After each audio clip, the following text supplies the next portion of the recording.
The challenge, the opportunity to connect. The 1960s, a time of imagination and change, a time of anger and fear.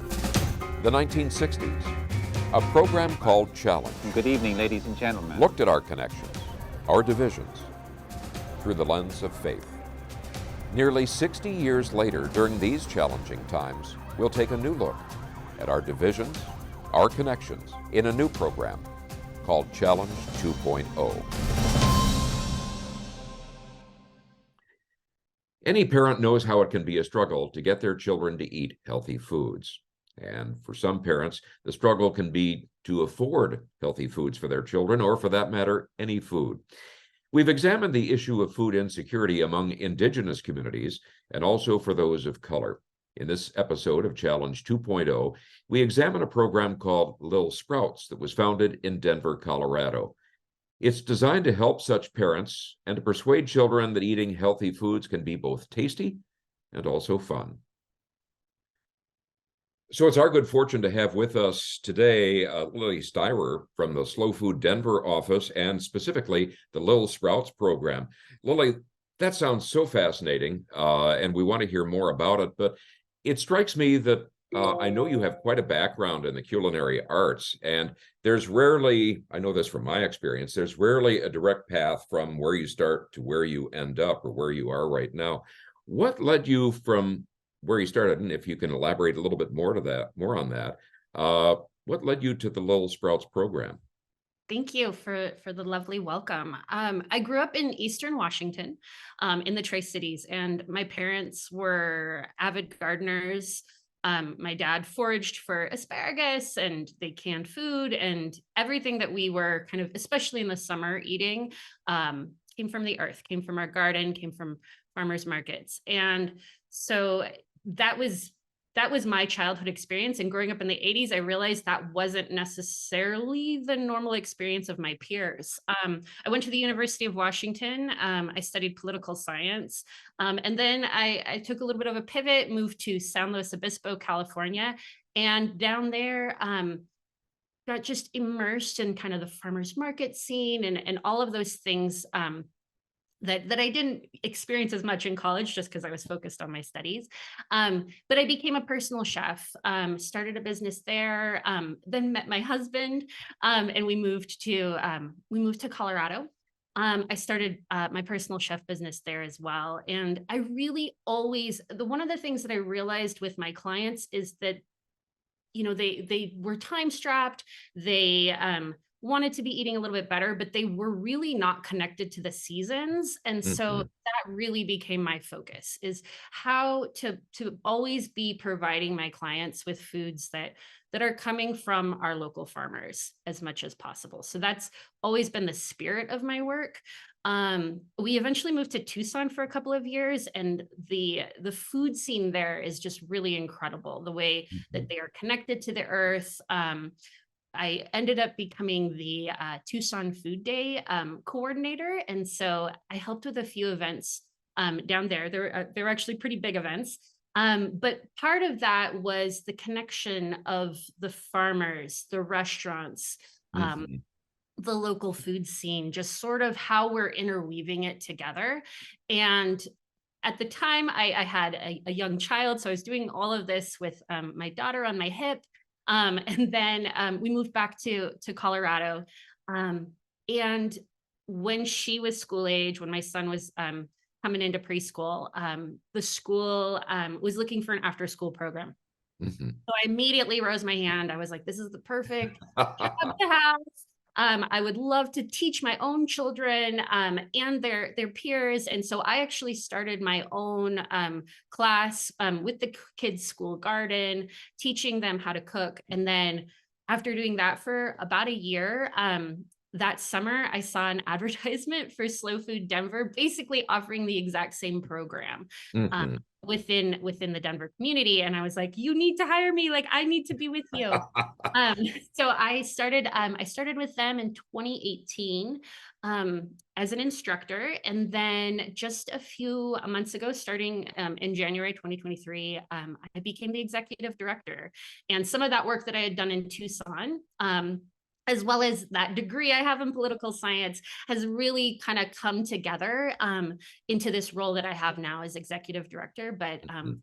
the Little Sprouts program is really near and dear to my heart, and I've taught a lot of children now through it. So yeah, that's kind of my whole history. Well, working with the kids, do you have what is your sense of where they think food comes from? And has that changed over the years, say from when going way back when I was a child and when you were a child, how has that changed in their conception and how does that impact the way they view food and the way that they seek to use food? Yeah, I think food is intimidating for not only children but a lot of adults. We've kind of developed this incredible restaurant scene where a lot of people just eat out. It's simpler, it's easier. We're all time strapped. So on Mhm. one hand, understand that. We do surveys with the children, not sometimes at the beginning, but mostly at the end to just see and gauge where things are. And that's one of the questions we ask is where does your food come from? So Mhm. certainly a lot of them are saying the store. I think my favorite answer is when they say from my mom. I feel like that's very sweet and dear. Um, but definitely there's sometimes children will say from Mexico, which I'm like, that's not wrong. A No, lot of our no. food is coming from Mexico. So it's always interesting to sort of see where they're thinking it's coming from. But Mhm.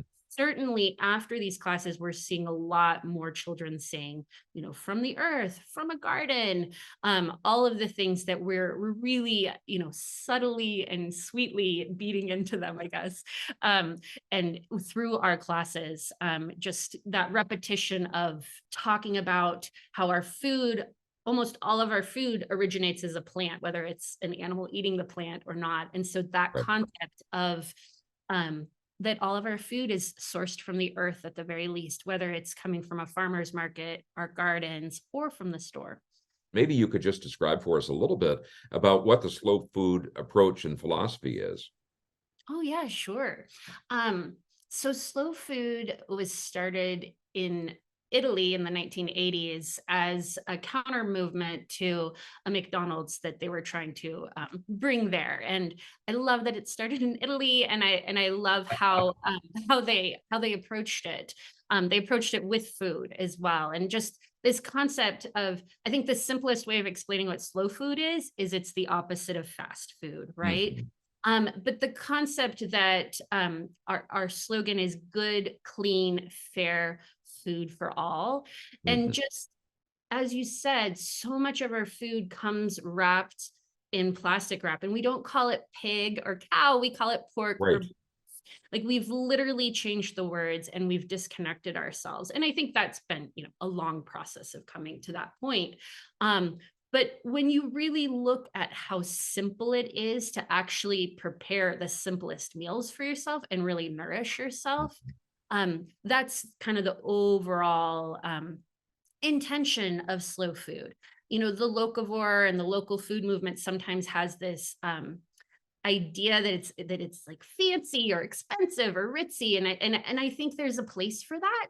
Mhm. But really, especially when we're working with children, at the heart of it, and we get down to just the nitty gritty of like, you can take this seed and plant it and grow it and then eat it, and being able to really walk through that process with them, whether we have a garden with them or not, we're using all of that language and speaking to that. Um, Mhm. that's when we're simplifying it, and it's no longer requiring someone else to be in charge of your food system. It's empowering children to know that they are a part of their food system and that they have some agency in it. Mhm. This disconnect that you and that slow foods in general have been seeking to address has some very real consequences in terms of children's health and development. What have you found in Colorado? And maybe you've got a sense of what the statistics are, what the picture is on a broader sense, not necessarily in Washington, but also in the broader United States. Yeah, I think the numbers that I know are and it comes from Feeding America, which is a really incredible, reputable source for food Hmm. security in our country. But about 9 million children in the US are food insecure, facing hunger. That translates in Colorado to 1 in 9 children. So that statistic has moved in the last few years, which is good. Um, Hmm.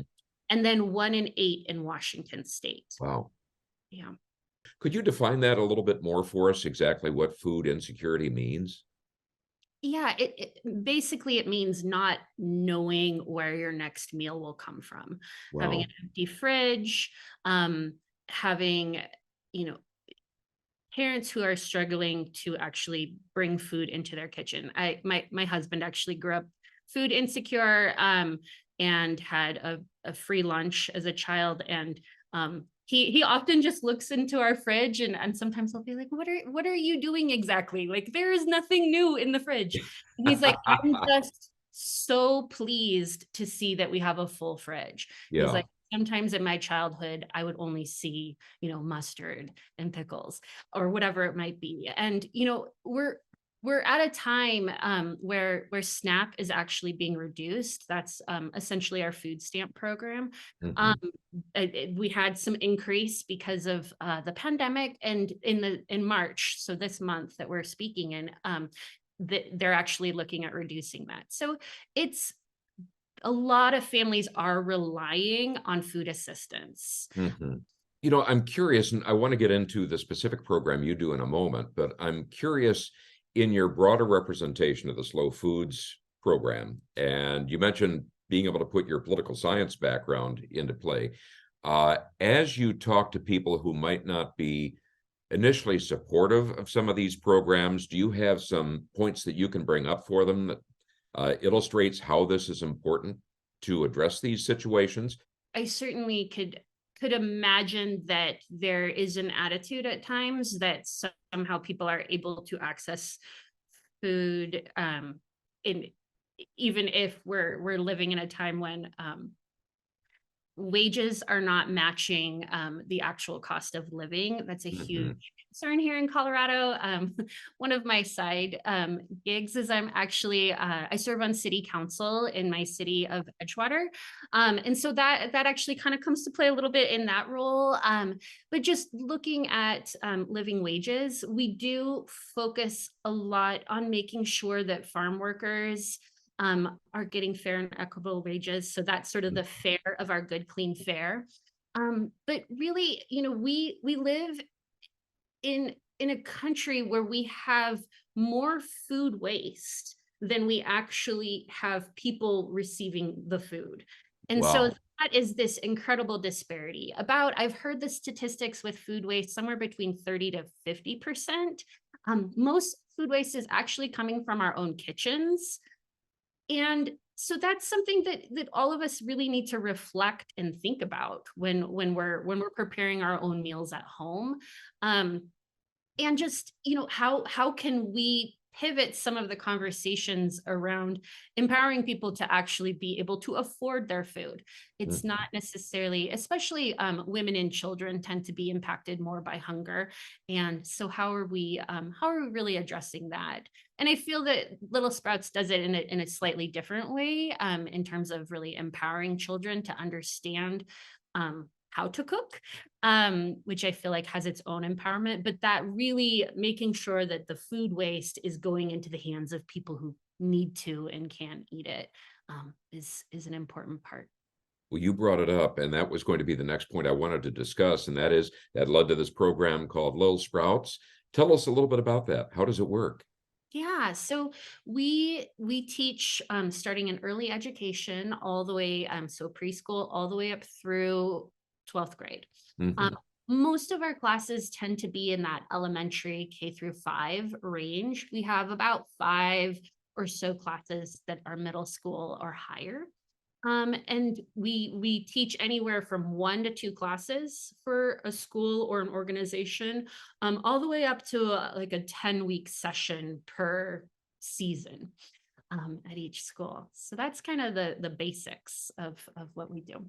Maybe, Lily, work us through a sample day or a sample period with the kids. What sort of things happen? If we were going along with you to one of these schools, what would we see? Yeah, well, we're always looking for volunteers for our Little Sprouts program, so I'll fly down. Yeah. we'll put you in as a volunteer. So Okay. if you were a volunteer of our program, you would come in, you would meet with the teacher and see that they have brought all of the equipment for the class, all of the food for the class. We set up in a classroom environment. We set up in a cafeteria. I'm trying to think of all the teachers' lounges. I've taught in a lot of interesting places. What we really need is an electrical outlet, a sink, and some kind of table to actually set up on. And I have taught the class on desks as well. So we're meeting schools where they are. We're not putting high demands or requirements on them. If they have a school garden, we will do our best to utilize the school garden. And our school year here in the Denver area starts in August and runs through the end of May. And our growing season doesn't really match up very well with that because we have a little shorter season. But we'll get out into the gardens and maybe do scavenger hunts to have children, finding seeds or plants or bugs. If we have fruit to harvest, we'll harvest that fruit or leaves or whatever it might be and bring it into the classroom environment as well. If a school does not have a garden, we're still talking to the children about plants and the parts of the plants that we eat. I have a series of classes that I've taught where we start with leaves. We talk about all the different types of leaves that we can eat. I might bring in a plant with herbs so we can see that that's a leaf and how we eat it. And we set up, the kids come and join us. Sometimes I'll start a class asking, I often will do kind of like an introductory question of like, what's your favorite fruit?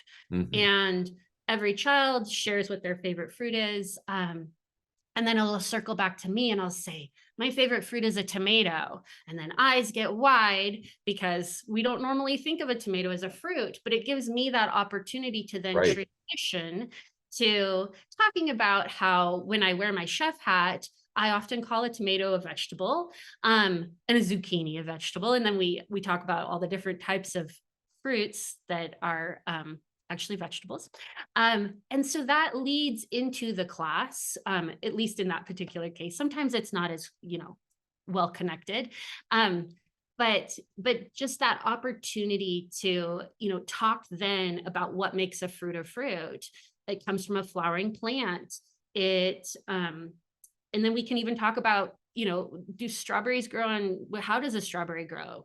It grows close to the ground, not on a tree, but there's other berries that grow on something more bush-like. And just that always connecting the food to the natural cycle of growth. Mhm.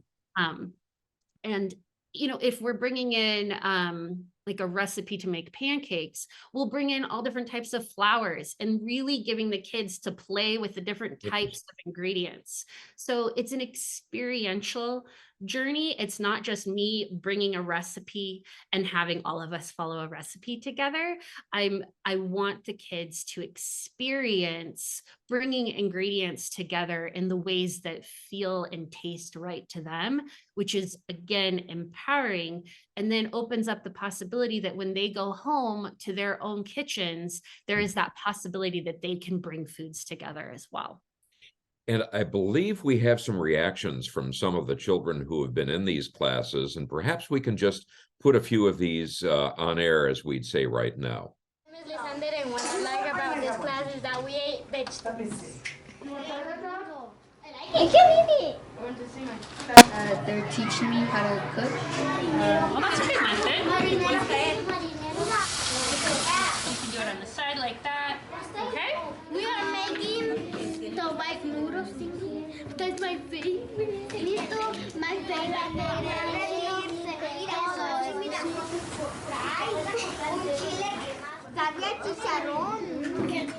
Lily, let me ask you another question. I think as a parent, and I can think of a couple of examples of this, we're always trying to persuade our children to eat certain things that maybe go against what's been marketed to them and that sort of thing. I remember we still have a really good carrot soup recipe, and I literally have a written message on it that my son said, I will eat this when I'm 6, and he's 38 right now. We finally got him to eat it.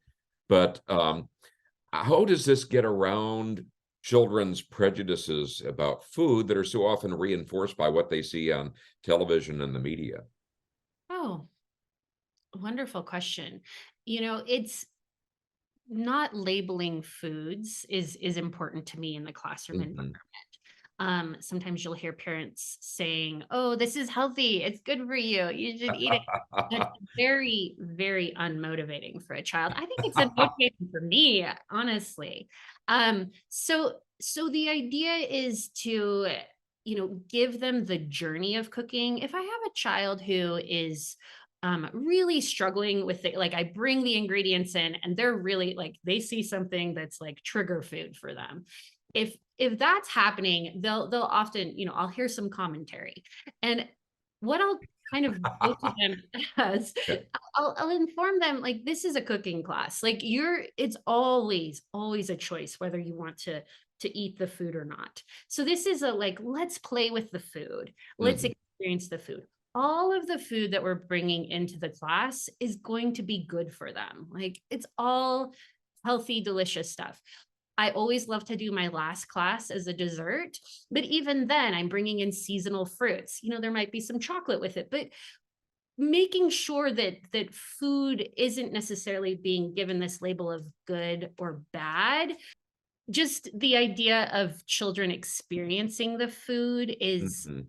what we're going after, and really empowering them to choose whether they want to eat it or not. One of my favorite classes that we teach is our salad tasting class. And so we bring in all different types of greens, and the first thing I'll have them do is taste the spinach, taste the romaine. If they're feeling daring, I'll bring a little arugula for them to try. But bringing whatever greens I can kind of get my hands on that are interesting, right?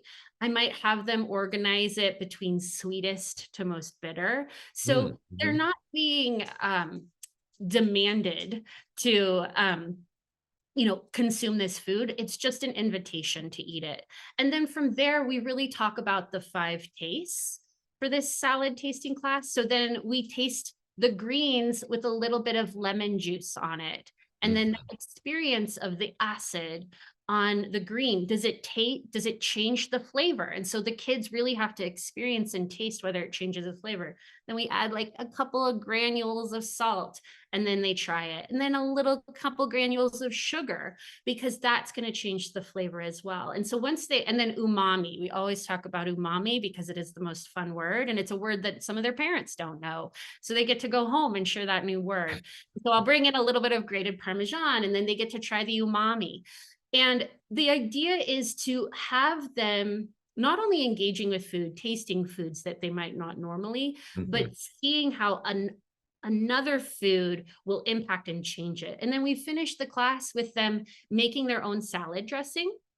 I bring in all the vinegars and all the different acids and give them all sorts of choices, and they team up, they make the vinaigrette together, and then they dip their greens in and try it and see how it changes the flavor again. But this is the class that I hear from parents the most about. Mhm.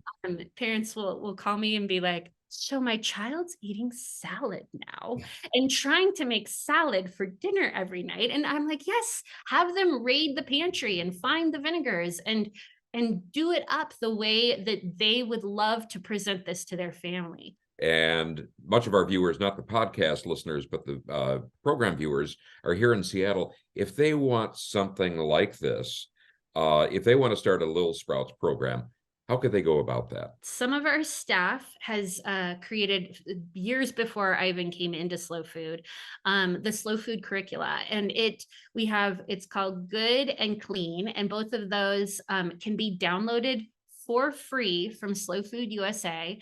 But even just parents at home, inviting their kids to get messy in the kitchen. I have 2 kids and I don't always do that, but whenever I do, things change and pivot in our house. And they've been in a lot of my cooking classes too. So, but that bringing the kids in, letting them experiment and play, is a huge part of it. And Slow Food USA has an incredible amount of information on school gardens in general, as well. Does this help with some of the value of getting them to sit down and experience not only the food, but just time with each other? Yeah, I think there's an incredible amount of research out there showing that the families that eat together stay together. It does matter. It's something that my husband and I have to be really, really intentional about. And now Mhm. that our children are 12 and 9, it's getting hard. It is getting harder and harder. Yeah. It's a balance. I have a job and my daughter does ballet, and there are still schedules that need to be contended with, but at least looking at your schedule and scheduling dinner with the family and being intentional about it. Well, this has been really inspirational, Lily. I thank you so much for setting aside time. I suspect if I came down and volunteered with you folks, I'd actually maybe become more accepting of beets, which is something I sort of push aside. But thank you so much. And I suspect this is going to get a lot of people, I know it's going to get a lot of people thinking about it and looking for how they can adopt a similar program up here. So thank you so much. Thank you so much for this opportunity. And I'm just thrilled at the idea of people beyond the Denver metro area even considering this possibility. So feel free to reach out to us in Denver, at our website and our email, and I'm happy to talk it through with anyone. We'll do this. And thank you, all of you, for joining us on this episode of Challenge 2.0. We hope you'll join us again next week.